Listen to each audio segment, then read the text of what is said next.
ఒక్కోసారి యుద్ధం చేయకుండానే శత్రువులపై విజయం సాధించొచ్చు. తెలంగాణ శాసనసభ ఎన్నికలకు టీడీపీ దూరంగా ఉండటం ద్వారా కాంగ్రెస్ గెలుపుకి తోడ్పడి కేసీఆర్ని గద్దెదించడమే ఇందుకో చక్కటి ఉదాహరణ. ఇప్పుడు సీఎం చంద్రబాబు నాయుడు వైసీపీతో రెండు రకాలుగా యుద్ధాలు చేస్తున్నారు. మొదటి రకం డైరెక్ట్ వార్. దీనిలో వైసీపీ నేతల అవినీతి, అక్రమాలు, దౌర్జన్యాలను వెలికితీసి కేసులు నమోదు చేయించి లోపల వేయిస్తూ వారికి భయం పుట్టించగలుగుతున్నారు. రెండో రకం యుద్ధంలో కత్తి తిప్పకుండా వరుస పెట్టి సంక్షేమ పథకాలు అమలు చేస్తూ జగన్ ఓటు బ్యాంకుని కొల్లగొట్టేస్తున్నారు. మొదటి రకం యుద్ధం ఊహించిందే కనుక జగన్తో సహా వైసీపీ నేతలందరూ మానసికంగా జైలుకు వెళ్లడానికి సిద్ధమయ్యారు. పంపితే అడ్డు చెప్పకుండా జైలుకు వెళ్లొస్తున్నారు కూడా.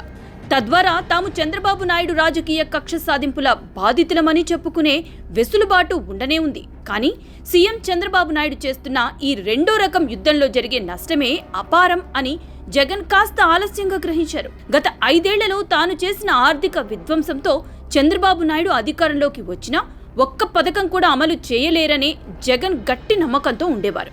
అందులో హామీల అమలు ఇంకా ఎప్పుడు అంటూ పదే పదే నిలదీసేవారు. కానీ జగన్ ఊహించని విధంగా సీఎం చంద్రబాబు నాయుడు వరుస పెట్టి సంక్షేమ పథకాలు అమలు చేస్తుండటం జగన్కి పెద్ద షాక్ అనే చెప్పాలి. అందుకే ఇప్పుడు పథకాల అమలులో గోల్మాల్ జరిగిపోతోందంటూ కొత్త పాట మొదలుపెట్టారు.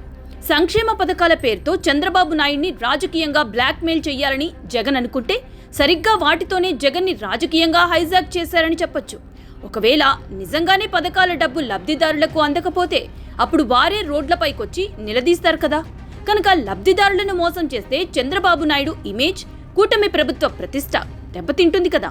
కానీ లబ్ధిదారుల కంటే ముందు జగన్, వైసీపీ నేతలు, వారి మీడియా ఎందుకు మొసలి కన్నీళ్లు కార్చుతున్నారు అంటే ఈ సంక్షేమ పథకాల ప్లాన్ కూడా బెడిసి కొట్టిందనే బాధతోనే. తాము ఏదో అనుకుని సీఎం చంద్రబాబు నాయుడిని పదే పదే రెచ్చగొడితే ఆయన వాటితోనే తమని రాజకీయంగా హైజాక్ చేస్తున్నారని గ్రహించటం వల్లనే ఈ బాధ, ఈ మొసలి కన్నీళ్లు.